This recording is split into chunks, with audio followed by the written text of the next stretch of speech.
Hey, how's it going? Welcome to France in the year 1789. Everyone's got an opinion on the king these days. You know the king, Louis the 16th. Yeah, I know, that's a lot of Louis. But that's because we've had a lot of kings. And it's not just us. There's been kings all over the world. For thousands of years, there's been people living under one king or another. One guy who, more or less, tells everyone else what to do. And hey, I know I'm just a baguette baker living off a modest income in the suburbs of Paris, but it seems to me only natural to have a king. What? You don't like kings? Well, it's easy to hate the idea of there being a king when you hate the actual king. But what if the king was a really great guy? What if the king did everything pretty much how you'd want him to? Heck, exactly how you'd want him to. What if the king's top priorities were your top priorities, and he was going to take care of them right away? Doesn't sound so bad after all, huh? Nowadays, people around town are calling the king a tyrant. But hey, what's so wrong with a tyrant? It's like a stern father. My pops always told me, "This house is not a democracy." You know, I was a rambunctious little lad. Always spoke my mind. Papa would give me the old strap and get me back in line. And I didn't turn out too shabby. The king is like a disciplinary father for the whole country. And I don't see any problem with that. Do you? Ah, I see. You're thinking, but what if you're stuck with a king you don't like? Well, just swap him out for a king you do like. You know, perform a little coup d'etat, a quick little royal overhaul. Maybe a bit of poison here, a minor beheading there, and install the king you've always dreamed of. It's a perfect system. Well, unless someone else doesn't like the new king you picked, and they perform their own royal overhaul, stage their own little violent coup, and boom, just like that, you're back to another king you don't like. That does happen. Guess you gotta just do another coup again? No, I know, I'm no dummy. This is ridiculous. Endless violence. Okay. Let's simplify things. How about the next king will be this current king's son? End of conversation. We'll call it a holy mandate from heaven. And hey, I bet the king's son certainly thinks it's a good idea. Keep it in the family. It's like a mom and pop family business. Some families own a laundromat. Some families own a kingdom. But geez, I gotta say, some of these sons end up being real duds. Louis the 16th ain't nothing like Louis the 14th. Is it just me, or is Louis the 16th, the current king of France, just not up to the task? Oh, wow, it is not just me. Whoa! Did they just, oh, holy crap, did they just kill the old King Louis? Oh man. It's been a while since we had a king killing. Oh, jeez. Back to the drawing board, I guess. Who's gonna king it up next? Oh, alright. They're calling a national assembly. Not sure what the heck that is, but my landlord asked me to go in his place. Sounds important. I should probably go to this thing. This place is packed. The clergy's here, yup. Aristocracy. Hey guys. Whew. They even let other commoners in. At least it's the wealthier ones. Come on, there's barely any seats left. Okay, I'll just sit on the left side of the hall over here. Is this chair wobbly? Hey, how's it going? Bonjour, monsieur. Je m'appelle Jacques. Hey, Jack, nice to meet you. Oh, thanks, yeah. Yeah, I'll have a swig of that. So, who do you think the next king should be? Moi? No. I do not think there should be a king at all. I believe France should be a democracy. A what?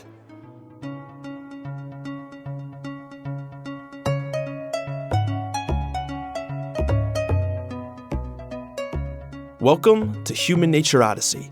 In this 3-part series, we're exploring the history of the left-right political spectrum and the 250-year struggle for democracy.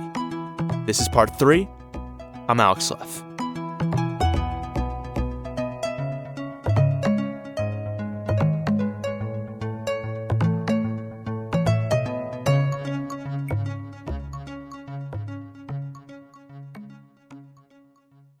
So this is part 3 in our 3-part series on the ideologies that shaped our modern world system.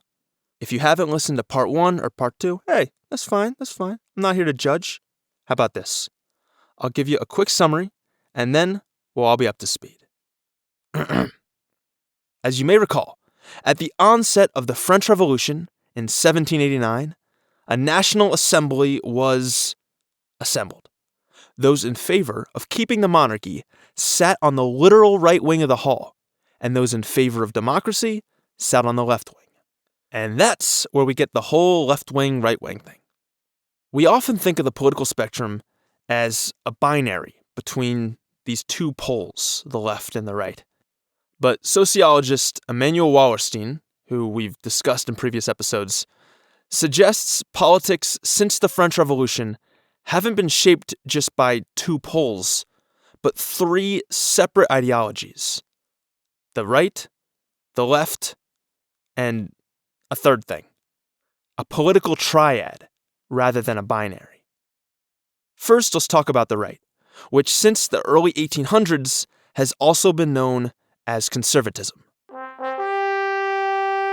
Generally speaking, right-wing conservatism believes that traditional values, social hierarchy, and strong authority bring prosperity, keep people safe, and help society run smoothly. Then, there's the left, which originally was also known as radicalism. Now, in this historical context, as we've talked about before, radicalism doesn't mean extremism.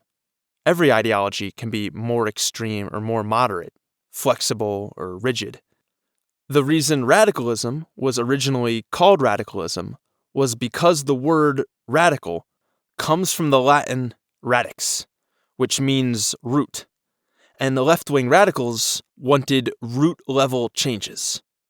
What kind of root-level changes? Well, left-wing radicalism, also generally speaking, believes that social and economic equality are the best way to bring prosperity, keep people safe, and help society run smoothly.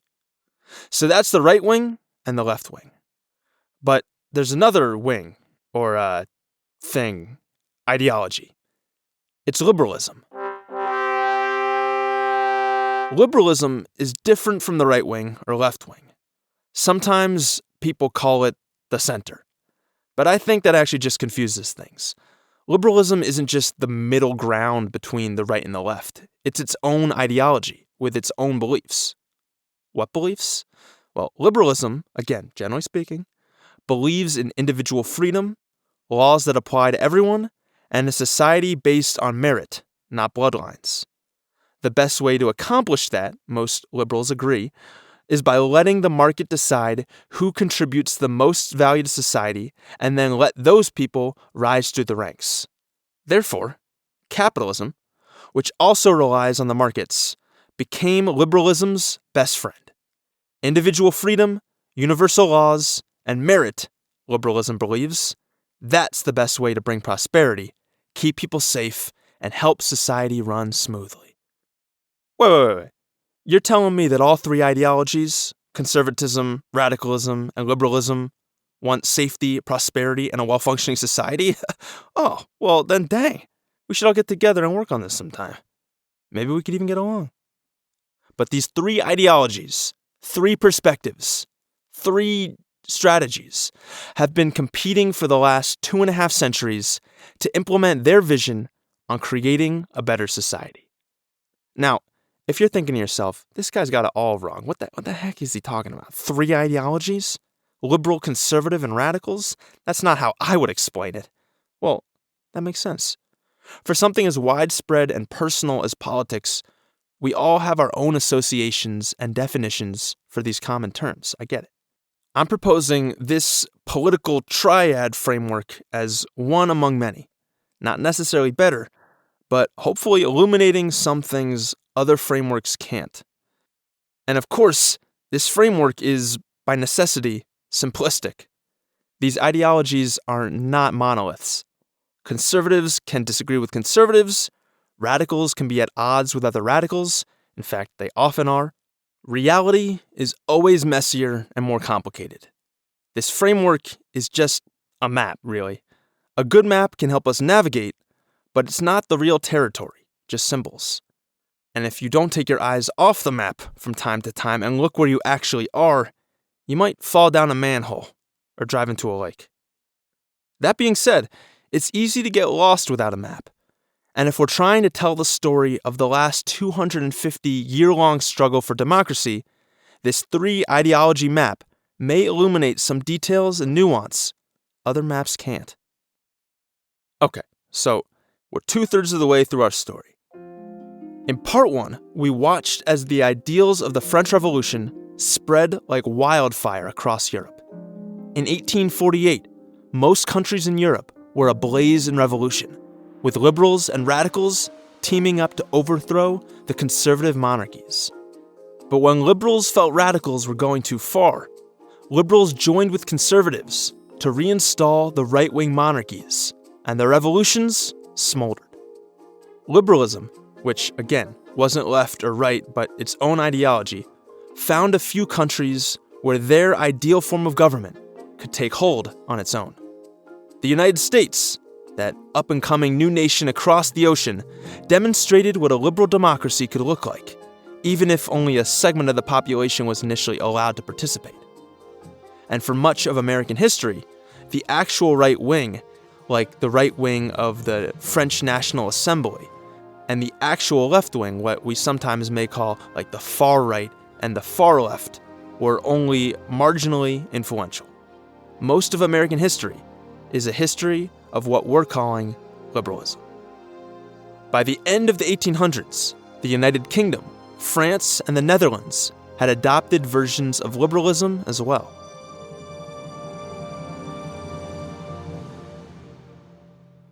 Various forms of left-wing radicalism, like communism, socialism, and anarchism, were pushed underground, mostly organizing in secret. That was until World War I. In 1917, there was a revolution in Russia. Well, actually, there were two.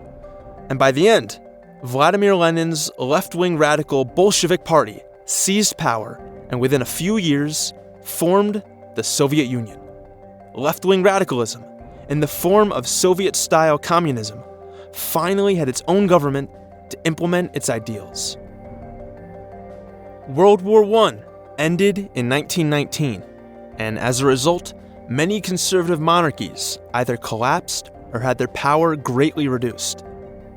But those who longed for a return to the more traditional, strong, top-down authority of the monarchies rallied around a new expression of right-wing ideology: fascism. Like we talked about in the last episode, fascism is kind of like first-gen monarchy. Same dictatorial power, emphasis on hierarchy, and conservative social values, just without the long history to back it up. Then came World War II. The liberal countries allied with the radical Soviet Union, and ultimately, the Allies defeated the right-wing regimes. After the war's global devastation, two superpowers emerged: the United States, where liberalism reigned, and the Soviet Union, where left-wing radicalism reigned. Liberalism and radicalism's temporary alliance to fight right-wing fascism was over.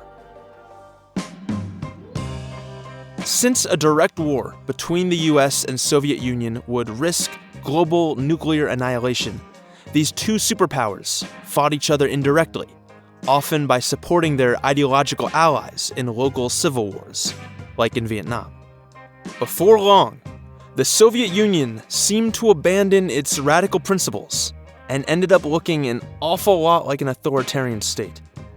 And the United States, with its violent meddling in other countries' democracies and crackdowns against its own social movements, wasn't really living up to its ideals of freedom and democracy either. By the 1960s, a new generation protested the hypocrisy of both liberal and radical governments for abandoning the principles of freedom, democracy, or the equality they claimed to be committed to. And that's where we left off.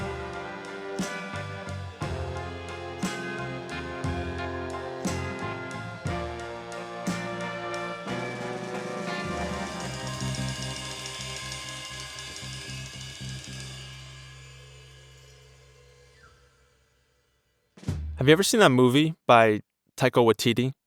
His 2019 satirical film, Jojo Rabbit? Well, in that movie, we follow a boy named Jojo, who's a member of the Hitler Youth during World War II.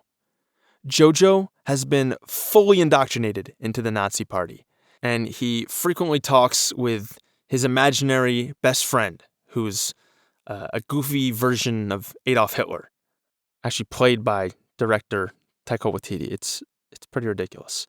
But when Jojo finds a Jewish girl named Elsa hiding in his attic, his entire worldview is thrown into question. He actually likes this Jewish girl, even though he's been brought up to hate her. But he can't be friends with her. He's a Nazi. But Elsa is a few years older than Jojo and a lot wiser. She tells him, quote, "You're not a Nazi, Jojo. You're a 10-year-old kid who likes dressing up in a funny uniform and wants to be part of a club. People are not their ideology. People are people. People can wear ideology like a funny uniform, and they can change the clothes they wear.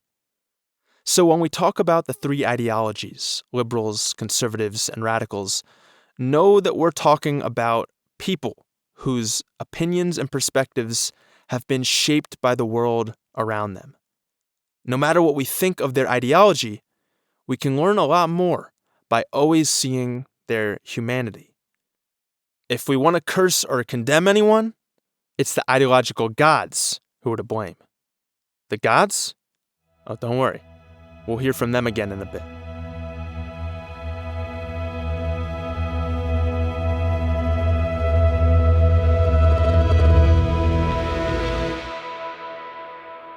Okay, so finally we can continue part 3 of the story. Where were we? Oh yeah, 1960s, youth protests, got it. The youth protests of the 1960s, along with the social movements of its time, could be considered part of the left-wing radical tradition, which originally called for a total restructuring of society around social and economic equality. And by the 1960s, the word radical was no longer really used to refer to the left-wing ideology anymore. It was really just meaning extremism. So, for the sake of clarity, I'm going to refer to left-wing radicalism as simply the left from here on out. But in the 1960s, while the left didn't topple any governments, it found it could shift the system from within through various social movements, like the anti-war protests, civil rights movement, second-wave feminism, the gay rights movement, and in the United States, the terms left-wing and liberal were and are often used interchangeably. But this isn't the case in many similar countries and borders an important distinction. Remember, using our 3 ideology map, we can see the left and liberalism are separate ideologies with their own goals and perspectives. The left was focused on equality. Liberalism became increasingly focused on capitalism. And here's why that distinction matters. After the 1960s, the left learned it was much easier to win fights for social equality, like civil rights or gay rights, than it was to win fights for economic equality. Social change could fit into capitalism. Economic change could not. In the US, the left found that if it couldn't hold economic or political power, it could at least shape the culture. Rather than toppling governments, activists focused on changing people's minds through art, education, and pop culture. This long, peaceful campaign came to be called, ironically, the Culture Wars. Culture wars are not fought with bullets, but with cool. And in many ways, this was a battle the left was actually winning. Now, this wasn't organized by some top-down strategy. It unfolded gradually through a decentralized, non-hierarchical movement over the course of decades. And by the time I was growing up, in the 1990s and early 2000s, classic left-wing ideals of equality and inclusion were pretty much the cultural norm. Posters on our classroom walls promoted multiracial diversity, the ones with all the different colored hands reaching across the globe. Star Wars, which had only become more culturally influential since its release in the 1970s, portrayed authoritarian empire as the ultimate evil. The once controversial left-wing radical, Martin Luther King Jr., had become universally revered. It seemed to me that outright sexism and racism, though of course still prevalent, were not generally taught as cool or to be admired. But while the left defined cultural cool in the United States, liberalism still dominated its government, the politicians, and its policies. Oh, and here's something crucial to remember. What Americans call liberal and conservative, the left and the right, were essentially just different shades of liberalism. That means support for free markets, individual freedoms, and a constitutional government. Democrats and Republicans alike have generally upheld these core ideals of liberalism.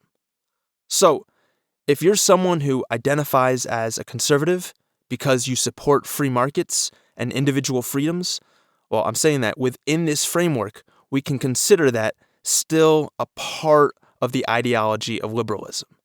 Maybe we can call it conservative liberalism. Liberalism and the left wing started this interesting dance. Liberalism continued to argue that free market capitalism was simply the most effective economic system. So while advocating for the left's economic equality was a no-go for liberalism, liberalism could stomach the left wing's cultural influence if the left was willing to accept capitalism. In fact, liberalism found that plenty of the left wing's cultural changes worked in capitalism's favor. Like, for instance, you know what? Diversity isn't so bad after all.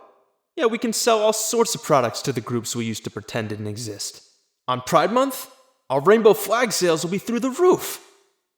And it turned out capitalism was totally fine with you criticizing capitalism, too. Yeah, go ahead, protest me. It'll be fun. I have some anti-capitalist shirts you can buy. While authoritarianism resisted change, capitalism co-opted it. And compared to communism, by the late 20th century, capitalism was looking pretty dang good. Remember the Vietnam War back in the 1960s? The United States had spent over $1 trillion in today's money fighting communism in Vietnam. Nearly 60,000 Americans and over 1 million Vietnamese soldiers and civilians were killed. But the United States, with all its military might, could not defeat communism in Vietnam. When the U.S. withdrew in 1973, communists soon took control and named the country the Socialist Republic of Vietnam. But by the 1980s, Vietnam was struggling with serious economic challenges. Decades of war and international isolation had left Vietnam's economy painfully slow to recover. The Vietnamese government system, a centrally planned economy modeled after Soviet communism, only made things harder, eventually pushing Vietnam to embrace private enterprise and foreign investment. After all that, communism in Vietnam wasn't defeated by military force, but by economic pressure. In 1980, British Prime Minister Margaret Thatcher famously said of capitalism's mix with liberalism, quote, "There is no alternative."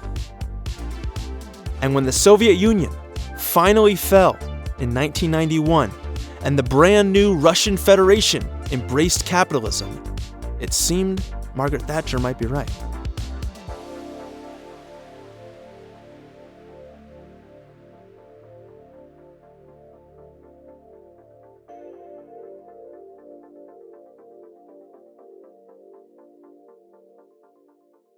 So the Soviet Union fell, and just like that, the Cold War was over. To many people around the world, capitalism appeared undeniably more efficient and stable, promising greater prosperity for more people. Deng Xiaoping, leader of the Communist Party in China, had helped reform China's economy to allow more free market policies. Don quoted an old Chinese proverb that says, quote, "It doesn't matter whether a cat is black or white. If it catches mice, it is a good cat." Capitalism seemed to work better than communism, and that was good enough for China. And in South Africa, Nelson Mandela's African National Congress had long been closely aligned with communism. But when Mandela was released from prison and elected president in 1994, he too found himself pressured into embracing capitalism. With communism in decline around the world and capitalism seen as the only functioning model, even leaders who once imagined different futures faced enormous pressure to stick to the dominant capitalist system. Remember those ideological gods from the last episode? Well, at this point in history, we can imagine the god of liberalism was feeling pretty dang good. So, right-wing conservatism. You haven't really been a global superpower since World War II. And left-wing radicalism. Ever since the Soviet Union collapsed, you lost your superpower as well. Since, let's face it, your system didn't work. Your people couldn't even get reliable cars, let alone enough food to eat. Well, actually, This is radicalism talking. in Scandinavian countries, they use a mix of capitalism and socialism. And again, back to liberalism. Shut up. That's not radicalism. Sure it is. Left-wing economics, strong social safety nets. Doesn't sound so radical. This is the god of conservatism. That sounds pragmatic. Yeah, that's what I'm talking about. Radicalism doesn't mean extremism. It means social and economic equality. Haven't you been listening to the podcast? Listen, Scandinavia, Schmandinavia. That's just some little social experiments. Looks like I'm the last one standing. And you know how I did it? You want to know how I kicked your guys' asses? I owe it all to capitalism. Give me that free market and private enterprise. I love me some capitalism. In fact, I'd like to announce it right now. Me and capitalism, we're getting married. Yep. And I'm changing my name. I would like to now be known as neoliberalism. Oh, great. What a cool name. Shut up, commie. Why don't you go back to the Soviet Union if you hate capitalism so much? Oh, wait, you can't. The Soviet Union doesn't exist anymore. And how's communist China doing? I hear they're becoming pretty capitalistic these days. Man, will you let it go? The Soviet Union and China don't have a monopoly on what it means to be left-wing. Oh, hey, radicalism. You know what neoliberalism is going to do next? What? Oh, I don't know. The exact opposite of whatever the Soviet Union did. The Soviet Union tried to control its market, suffocating it with authoritarian policies. But me, neoliberalism? I'm the ideology of freedom, man. That's what I'm all about. Private enterprise has got to be free to do its thing. The government's got to get out of the way. And I know the United States, the world's hegemonic superpower, my knight in shining armor. They understand me. Right, guys? In the 1980s, U.S. President Ronald Reagan, one of the patron saints of neoliberalism, liked to say, quote, "That government is best which governs least." and I really cannot do a Reagan impression. Basically, he was saying there are all these regulations out there that are just holding business back. So Reagan set about cutting regulations, and as a result, the stock market soared.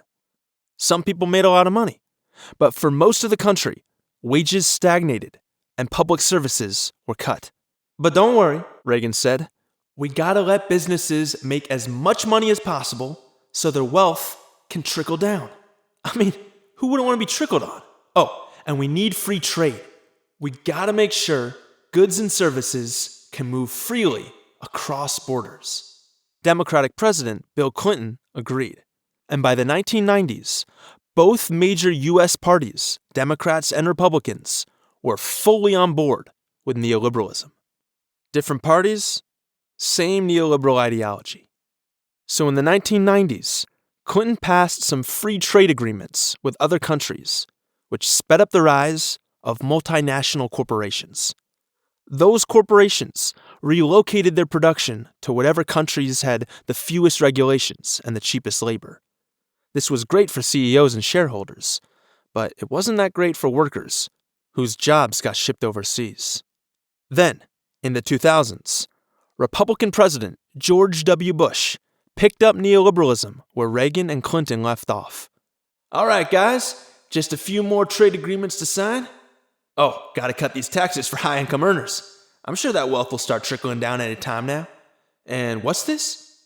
Hey guys, I found some regulations you missed. Don't worry. I got it. Slash them. Reagan, Clinton, and Bush were all true believers of neoliberalism.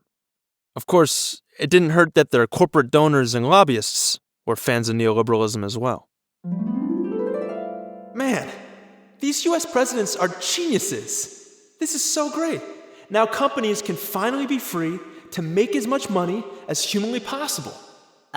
Liberalism? Check out all these housing loans banks are offering. Liberalism. Do you see these interest rates? The banks are gonna make a fortune. Liberalism! What? In 2007, the housing bubble began to burst, which is such a fun, childlike metaphor for a very serious adult disaster. One of the largest investment banks went bankrupt, with ripple effects around the world. No, my beautiful stock market! People lost their jobs. Families lost their homes. The entire global capitalist economy went into what would be called the Great Recession. And in 2008, Democratic President Barack Obama was elected. And despite being called a leftist communist radical by his Republican opponents, Obama's economic policies were very similar to his predecessors. Neoliberal as apple pie. The Obama administration implemented the bailout that the George W. Bush administration had proposed. This wasn't a bailout for the average person. It was a bailout for the same financial institutions that caused the recession in the first place. While this averted a more serious economic collapse, most Americans still felt the effects of the recession for years. Even after Obama's stimulus package for the middle class a year later, the recovery was slow. By the 2010s, the top 1% of the country's population held over a third of the wealth.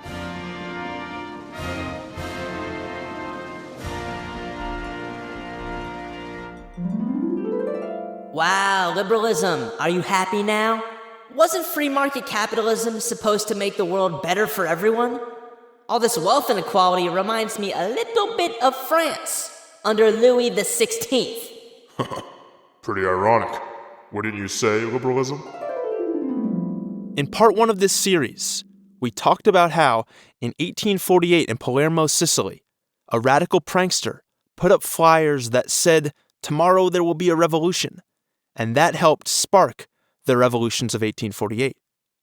Well, in the summer of 2011, the radical magazine, Adbusters, put out a provocative flyer that read, #Occupy Wall Street, September 17th, bring 10. Now, just a day before, if you asked almost anyone, they would have dismissed this as some sort of performance art. But on September 17th, over 1,000 people actually showed up to occupy a public square near Wall Street, the U.S.'s financial capital in New York. The movement was soon called Occupy Wall Street. There wasn't one leader, and people participated for a wide range of reasons. But a major rallying cry was to protest wealth inequality. Occupy took inspiration from the pro-democracy mass protests of the short-lived Arab Spring earlier that year, when millions of people across the Middle East and North Africa protested their authoritarian governments. Within a month, there were over 900 Occupy protests in over 80 countries. I had just graduated high school and was working on a conservation corps in the Pacific Northwest. We only got occasional news about it all when we'd head into town once every other week and catch a glimpse of the newspaper. I remember being eager to see what it was all about when I got back home.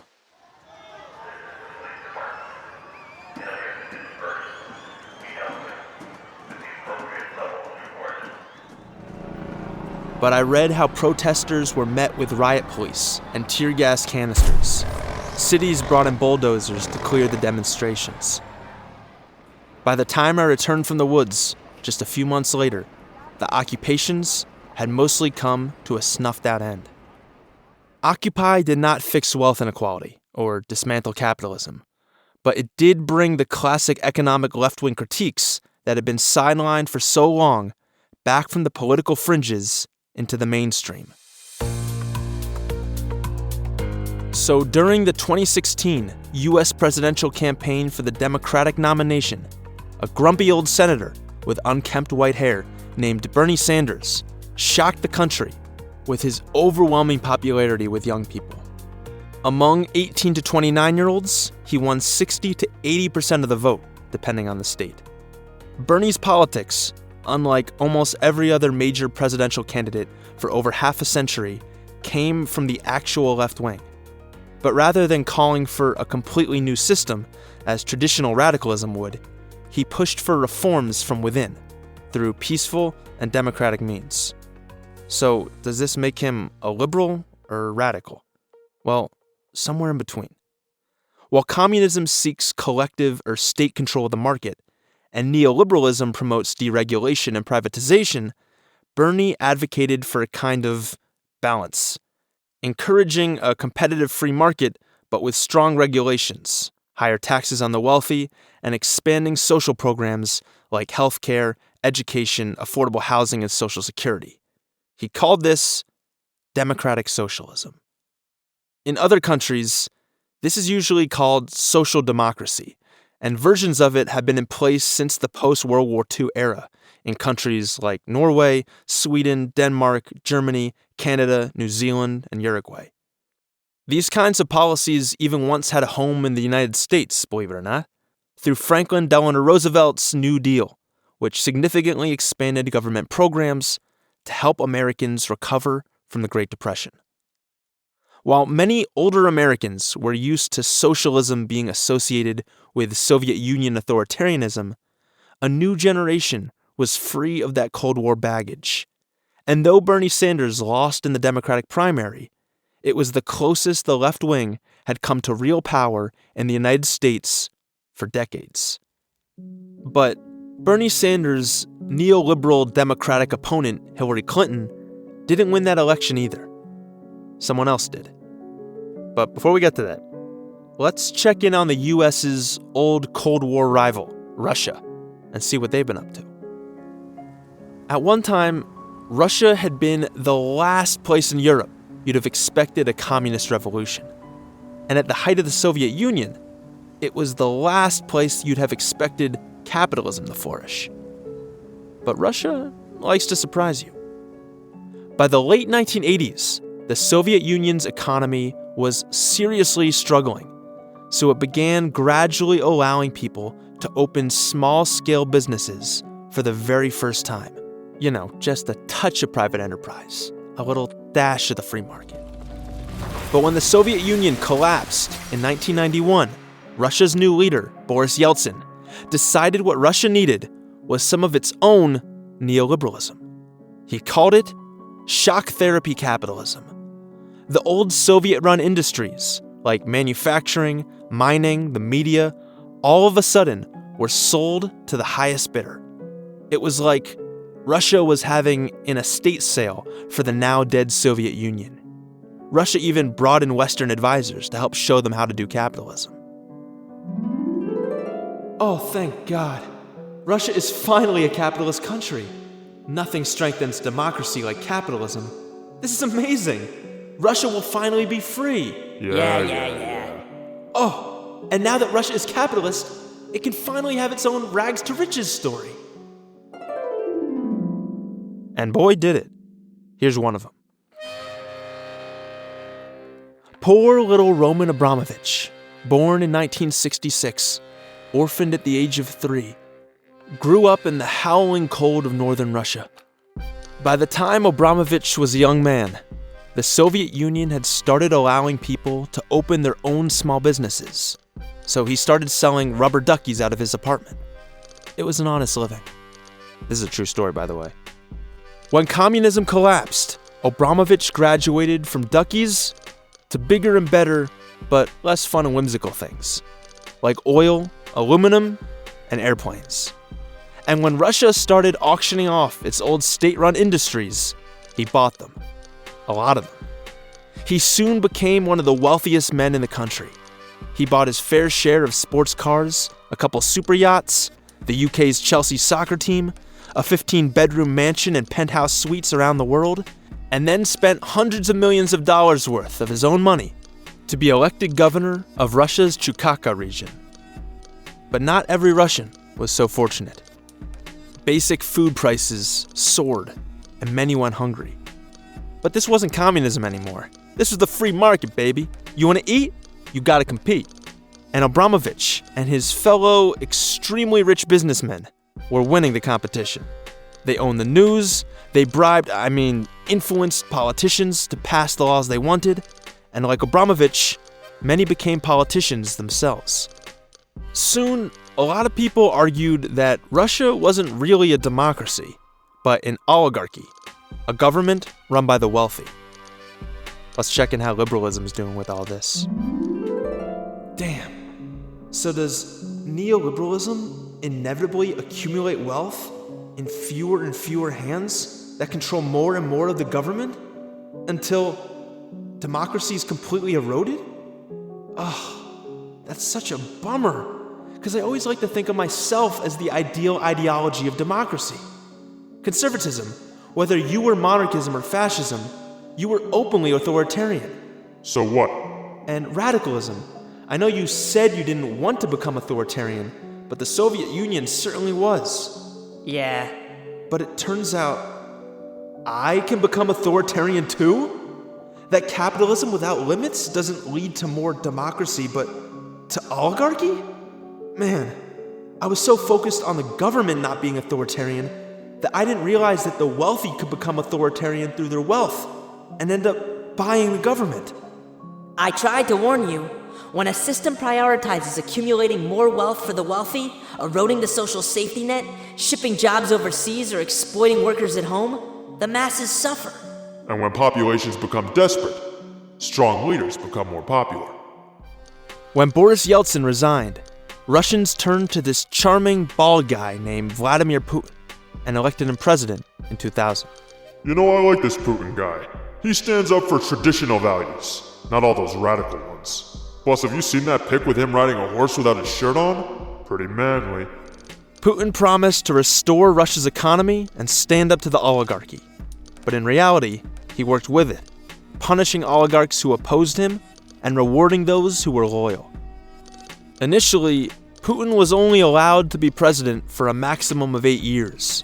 But with help from his trusty oligarchs, 8 years turned to 14, 14 turned to 25, and just like that, if Putin keeps this up, he'll be in power as long as Vladimir Lenin and Joseph Stalin combined. Also, isn't it a weird coincidence that his critics and political opponents keep dying of poison, falling out of windows, or being sent to prison? Neoliberal oligarchy, as it turned out, was actually the perfect breeding ground for right-wing authoritarianism, mirroring the relationship between the monarchs and aristocratic nobility of old. Liberalism? You okay? Then that means, oh God, we gotta tell the United States. Those guys love neoliberalism. In the United States, by the late 2010s and early 2020s, while the left wing was gaining some modest political momentum in its critique of capitalism, the real right wing, the kind that would have sat on the right wing of the old French National Assembly, started gaining traction with an almost similar critique to left-wing radicalism, but using different words. Instead of railing against the 1%, the right-wing resurgence blamed coastal elites. Instead of saying they opposed free trade, they said they were for economic nationalism. Instead of denouncing neoliberalism, the right wing denounced globalism. While the left shared memes like "eat the rich," the right chanted "drain the swamp," calling out a corrupt, self-serving establishment that had betrayed the country. Kind of sounds like the left-wing view, doesn't it? But this wasn't just a difference in rhetoric. You say tomato, I say tomato. This was a crucial ideological difference in priorities.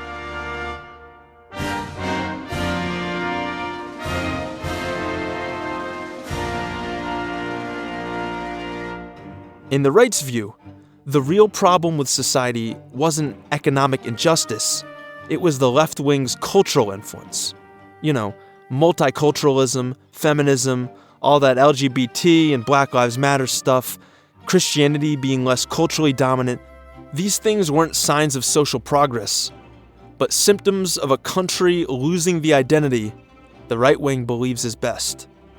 Those drawn to right-wing conservatism didn't want to dismantle hierarchy, they wanted to reshape it. To them, the problem wasn't inequality itself, but who was on top. Putin reshaped Russia's oligarchy to serve his rule. But the American right wing found a shortcut. Instead of reshaping the oligarchy, they elected one of its members, a billionaire who campaigned on fighting the elites. And to help fight those elites, the American billionaire filled his new administration with some of the wealthiest people on the planet. Now, to the left wing, this might seem like a contradiction. But to the right wing, this makes perfect sense. Of course the richest and most powerful men should rule. Who else could stand up to the other rich and powerful men? And this new billionaire candidate wasn't just any rich and powerful man. He spoke on behalf of right-wing conservatism's cultural values as well. And you know what? I like to think I'm an open-minded guy. Maybe a billionaire president and a handful of oligarchs are the best people to represent the common folk. King Louis XVI and Tsar Nicholas II thought they were the best guys for the job as well. The reemergence of the right wing is a global pattern seen in many countries, from the United States to Russia, China, India, the Philippines, Brazil, Hungary, Saudi Arabia, Israel. Right-wing leaders and movements have gained increasing political power, often challenging democratic checks and balances and individual freedom. Capitalism has rapidly industrialized much of the world, destabilizing local economies, increasing migration of populations, bringing cultural change, not to mention climate change. Many people feel anxious about these changes. They want safety, security, and what's familiar. Right-wing conservatism answers these concerns. Many people are fed up with governments that don't seem to work for the average person. So in response, rather than blaming money and politics for corruption and dysfunction, the right wing views democracy's checks and balances as obstacles to efficiency, barriers that need to be dismantled. And as people feel more desperate, many grow wary of newcomers and minorities. To address worries that there's not enough to go around, the right wing promises to prioritize the people who they believe belong and push out those who don't. And in response to all the social change of recent years, the right wing promises a return to more traditional values. It's a vision of a familiar and more secure world. It's clear that these are very real, tangible fears and anxieties. But do these proposed fixes actually address the underlying problems? Another common thread of the return of the right wing is nationalism, an ideology in and of itself that could and should be a whole other episode. But a key part of nationalism is the belief that a country should act only for its own interest. That's why you hear slogans like America First. Screw this whole global village cooperation thing. I'm gonna only care about my country. Essentially, it's individualism for countries. And you know, I think individualism can be a beautiful thing. Thinking for yourself, marching to the beat of your own drummer, it's an important way to resist authoritarianism. And the individualistic impulse is what makes humanity so diverse. And I think there's wisdom in prioritizing yourself. That's why the airplane pilot reminds you to put your oxygen mask on first. How else will you then help someone else to breathe as freely as you do? Nationalism often tells us we need to choose between protecting ourselves and protecting our neighbor. But it seems to me, my family is much safer when my neighbor is well fed and taken care of. When people are desperate, they're the most dangerous. In that sense, equality isn't just about being moral, it's about being pragmatic. During the 2024 US presidential campaign, the right-wing billionaire and now former president ran for re-election 4 years after losing his bid for a second term. During that campaign, conservative commentator Tucker Carlson spoke at a rally about the dangers of unruly left-wing radicalism and how he believed a proper leader should deal with them. I'll let Tucker speak for himself. If you allow people to get away with things that are completely over the top and outrageous, if you allow your 2-year-old to smear the contents of his diapers on the wall of your living room, and you do nothing about it, if you allow your 14-year-old to light a joint at the breakfast table, if you allow your hormone-addled 15-year-old daughter to slam the door of her bedroom and give you the finger, you're gonna get more of it. And those kids are gonna wind up in rehab. It's not good for you, and it's not good for them. No. There has to be a point at which dad comes home.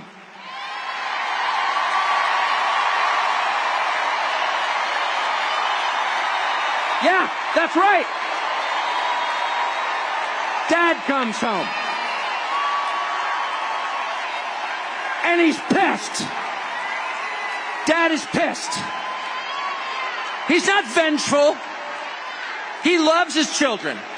Disobedient as they may be, he loves them. Because they're his children, they live in his house. But he's very disappointed in their behavior. And he's gonna have to let them know. He's gonna have to get to your room right now and think about what you did. And when dad gets home, you know what he says? You've been a bad girl. You've been a bad little girl and you're getting a vigorous spanking right now. And no, it's not gonna hurt me more than it hurts you. No, it's not. I'm not gonna lie. This is gonna hurt you a lot more than it hurts me. And you earned this. You're getting a vigorous spanking because you've been a bad girl. And it has to be this way. It has to be this way because it's true. And you're only going to get better when you take responsibility for what you did. That's not said in the spirit of hate. It's not said in the spirit of vengeance or bigotry. Far from it. It's said in the spirit of justice, which is the purest and best thing there is. And without it, things fall apart.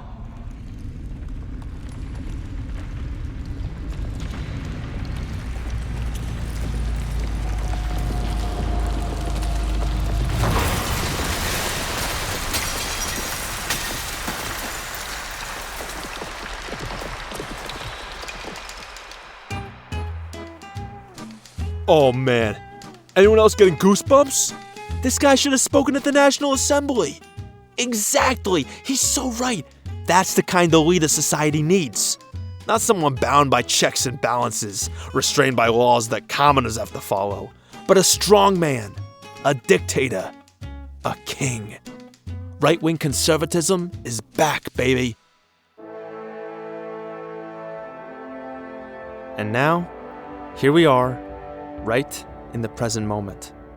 If you listen closely, you can still hear those gods going at it, up in the ideological heavens. But I think we've listened to those gods enough. We now have the vantage point of 250 years of history. The future is still foggy, but hopefully the past is a little more clear. Here's what I see from where I'm looking.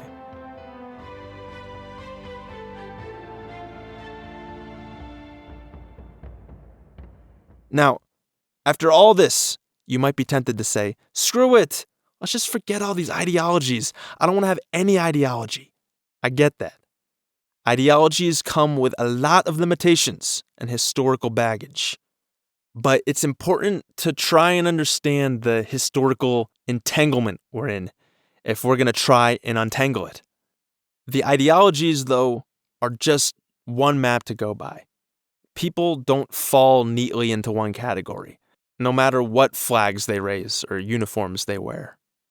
Reality is complex.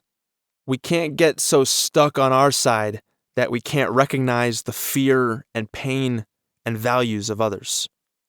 Maybe the best way to chart a path is to be guided not by ideology, but values. And if we're really driven by our values, we won't just follow a group because it claims to represent our ideology. We've got to be aware of groups that tell us we've got to be a card-carrying member, or if you disagree with them on 1 or 2 or 3 points, then you're against the ideology. No one person or group can speak for a whole ideology. The truth is far more interesting than that. We have to remember the lesson in Jojo Rabbit. People are not their ideology. People are people. And if that's true, how do we act like we're all in this together? Because if we're all in this together, seems to me it makes the most sense if everyone has a say. Like a democracy. Democracy can't be about good guys and bad guys, but how do we create a system that works for all people? Because here's the thing. Authoritarianism is often described as the most effective because you can just go in one direction and not care what other people think. But when power is concentrated in one person or even one party, leaders tend to favor loyalty over merit, surround themselves with people who only tell them what they want to hear, and end up with a pretty limited view of the country they're supposed to govern. But real effectiveness that lasts and works for everybody, comes from a system that doesn't view dissent as an inherent threat, but actually welcomes feedback.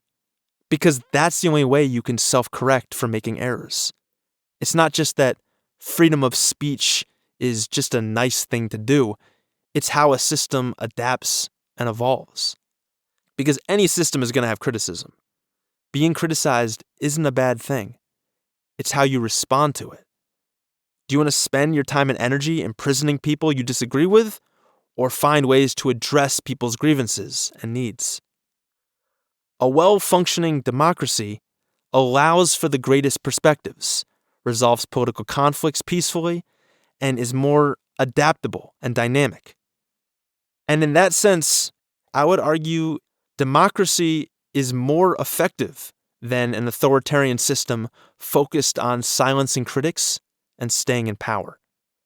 And how I see it, the reason neoliberal democracies became so corrupt and ineffective wasn't a flaw in democracy itself, but the result of money's corruption of the democratic process.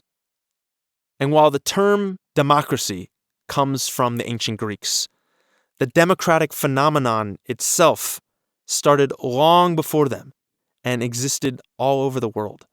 Many indigenous cultures, or who Daniel Quinn would call leavers in his book Ishmael, the book the first 8 episodes of this podcast are about, the way those indigenous leaver cultures have often governed is based on representative councils, direct assemblies, and consensus building. Just some versions of what we might call democracy. And there are countless ways to do democracy. Some we've barely begun to imagine. After all this time, the over 2 centuries of history since the French Revolution, it seems like, in a way, we're coming back around. Some of the most powerful people in the world are embracing authoritarianism as a more effective form of government. Some, like the increasingly prominent right-wing thinker Curtis Yarvin, are openly calling for monarchy. The kings are back, or trying to be. It's like we've completed some sort of strange cycle. But we don't need to be stuck in it. We can learn from what's happened here. We maybe even can create a more equal, more free society that works for everyone. It seems we've reached a a fork in the road, not unlike the one they debated all the way back during the French Revolution's National Assembly. Either we dip back into authoritarianism or create more resilient forms of democracy. But what happens next? That's up to us. History is a relay race, and the baton is in our hands now. We're the ones who will have to find a better path. So, where will we go from here? Thanks for listening. This was part 3 of a 3-part series, but the fun doesn't stop here.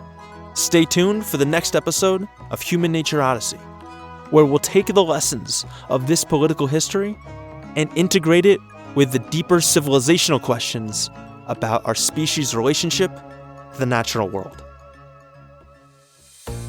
Until next time, I hope you'll consider what values are most important to you. How can we work towards a system, even imagine a system, that holds those values and others as well? What lessons can be learned from the political history of the last 250 years? And how might the future be different? If you enjoy Human Nature Odyssey, please share it with a friend. Leave a friendly review, and come say hi on the Human Nature Odyssey Patreon. There, you'll have access to bonus episodes, additional thoughts and writings, and audiobook readings. And I just want to thank all the folks that are reaching out on the Patreon, adding their thoughts and comments or suggestions on what I should explore next. It means a lot, and your support makes this podcast possible.